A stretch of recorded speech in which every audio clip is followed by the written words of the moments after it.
Hello and welcome back to the Franchise Growth Podcast. My name is Belle, Director of Marketing here at AC Inc. And I am here with Angela today. Woohoo! Welcome, Ange. Thanks. Belle, you must just have that first, hello, my name's Belle. Like you just must have that so just in your head. Like it's like programmed now. It is funny sometimes because every once in a while, especially last year, I would do a couple solo episodes. We'd do a couple kind of more like marketing or LinkedIn episodes, and I would do them just on my own. And it's funny because when I start that one, I always feel it's weird because I don't say, and I'm here with. And so I always get a little tripped up Ah, practice when it's just me and it's not the same exact script. Because yeah. yeah, it definitely just becomes second nature after a while. um, and I know that you just got back from a very exciting keynote, which is awesome. We are going to be talking about, we're going to be talking about lots of things, but one of the things we're going to be talking about in today's episode is hiring for operations teams. And I know you got to connect with the operations team of Tint World when you were down at their conference doing the keynote. How was that?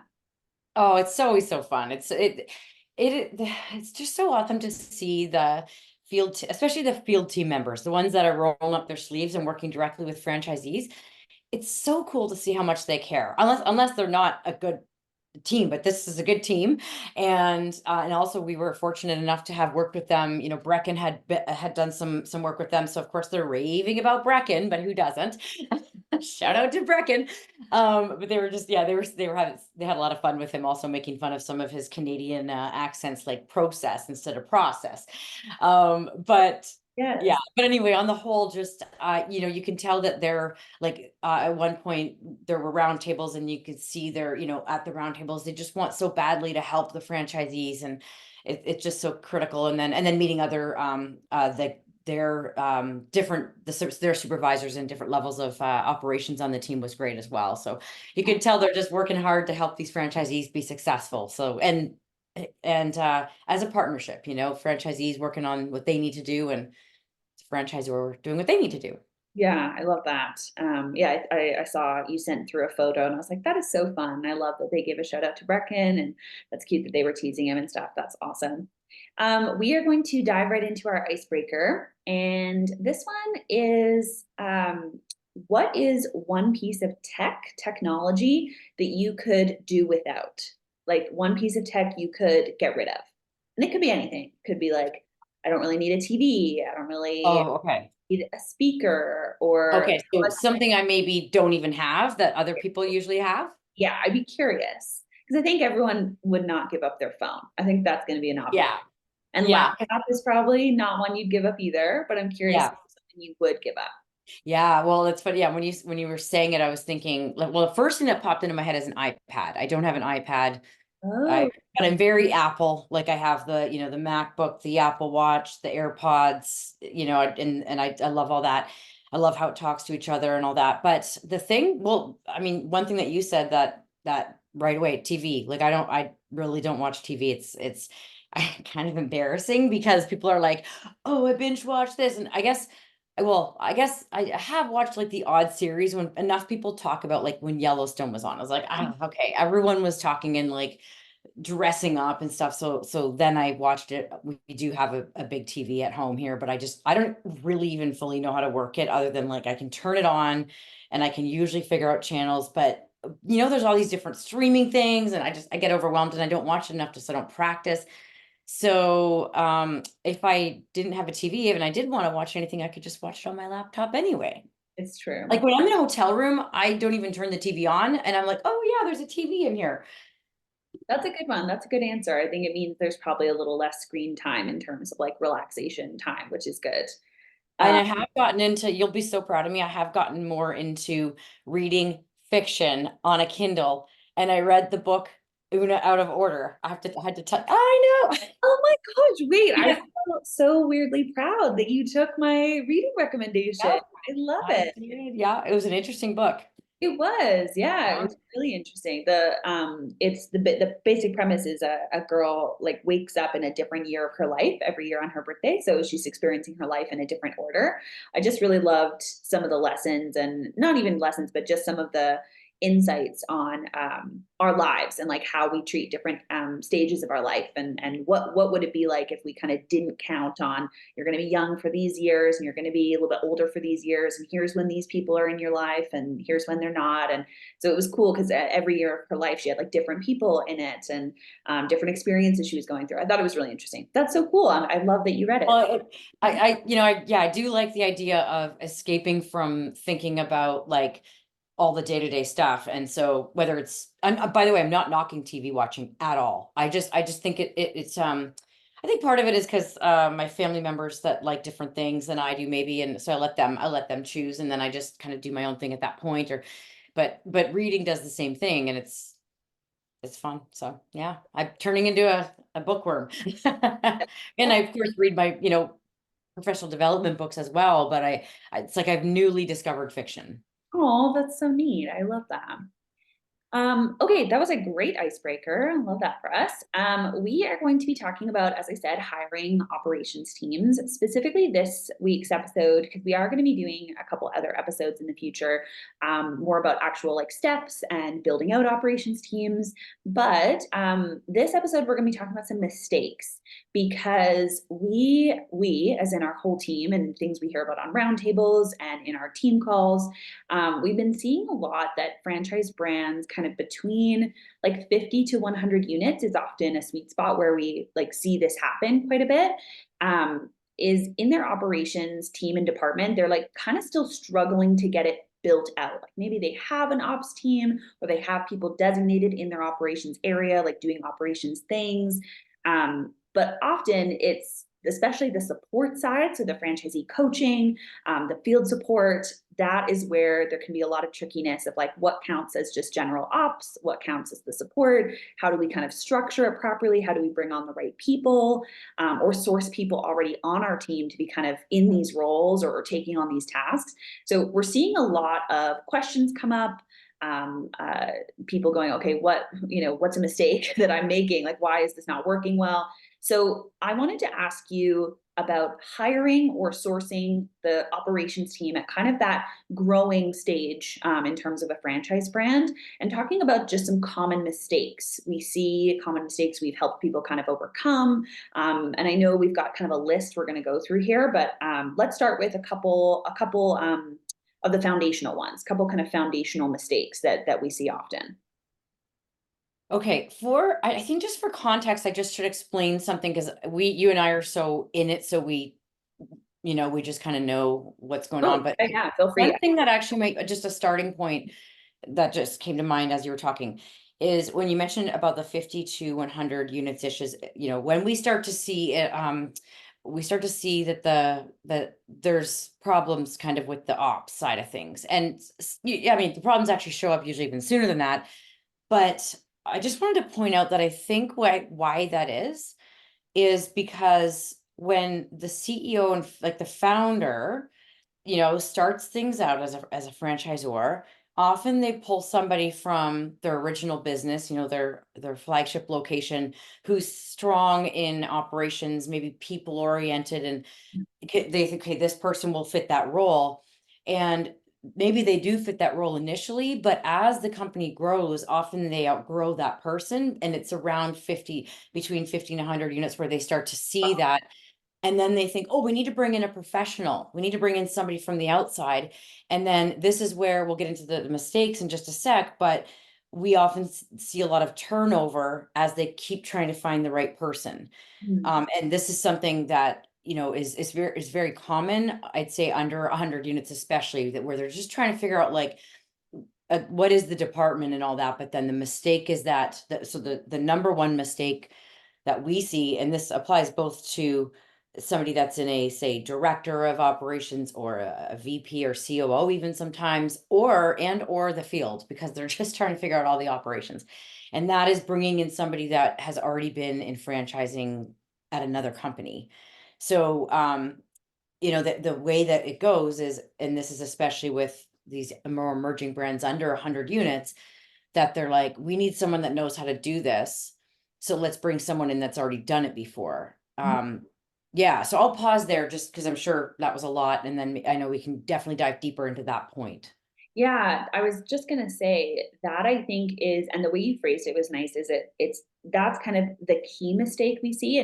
And only to add clarification, because you and I have talked about this quite a lot, is it's not actually that finding someone who's been in franchising, has done, this type of operations or support before, is a bad thing. It's not to say that, if Mhm. they have experience, that's a negative.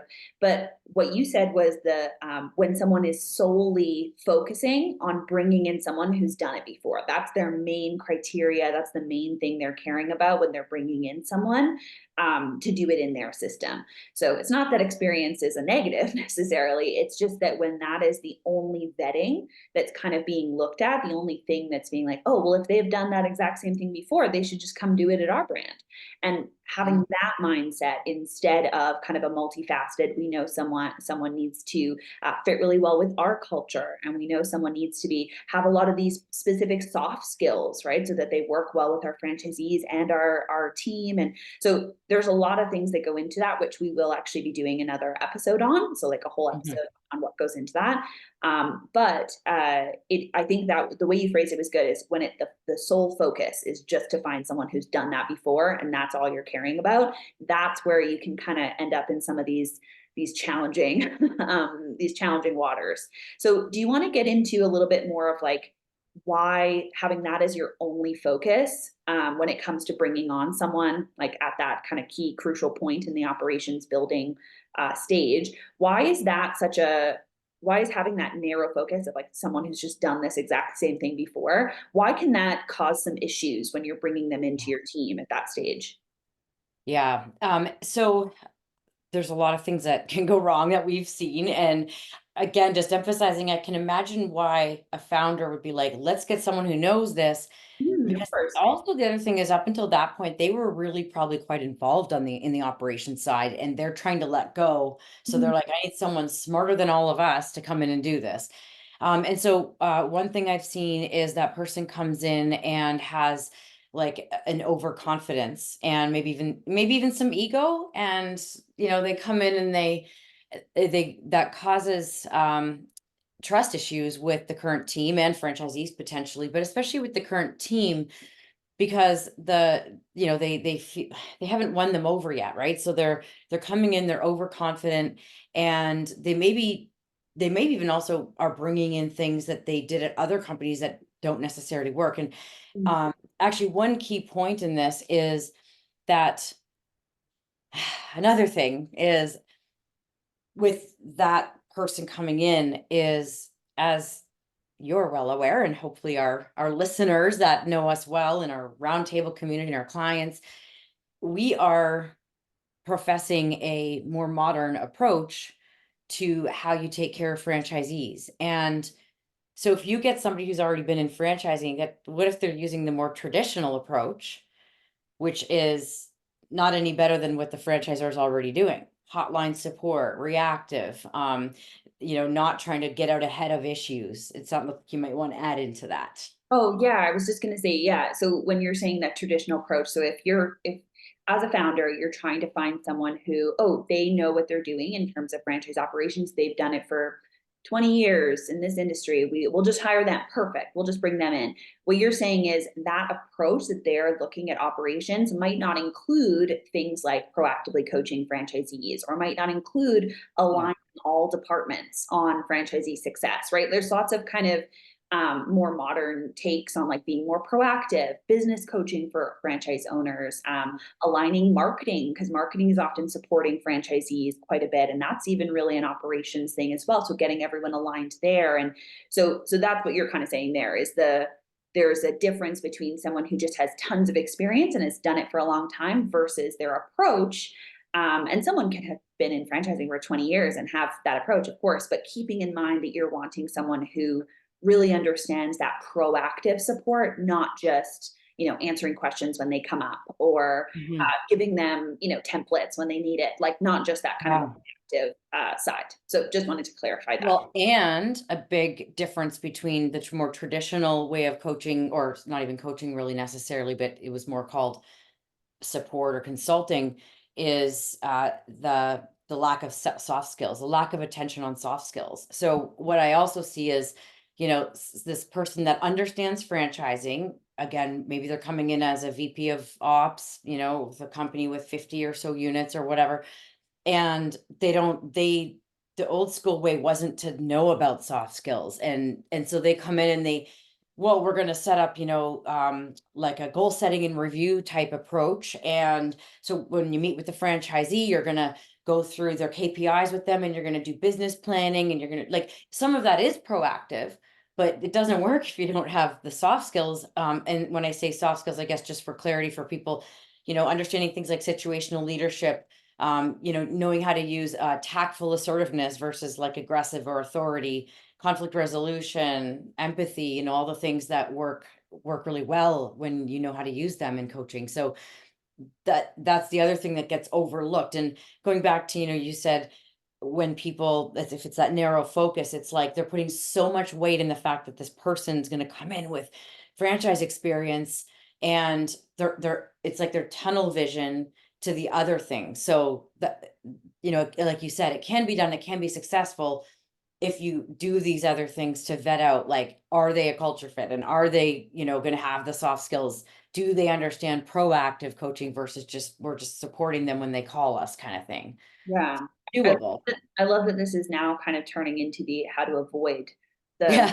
see, we're not even really pointing out all the ways that this can kind of lead to some challenges, but actually how to avoid it, which is, again, like, experience can be valuable, but you have to be, again, like, including the vetting of culture, including the vetting of approach, so their mindset around operations, and support of the franchisees itself.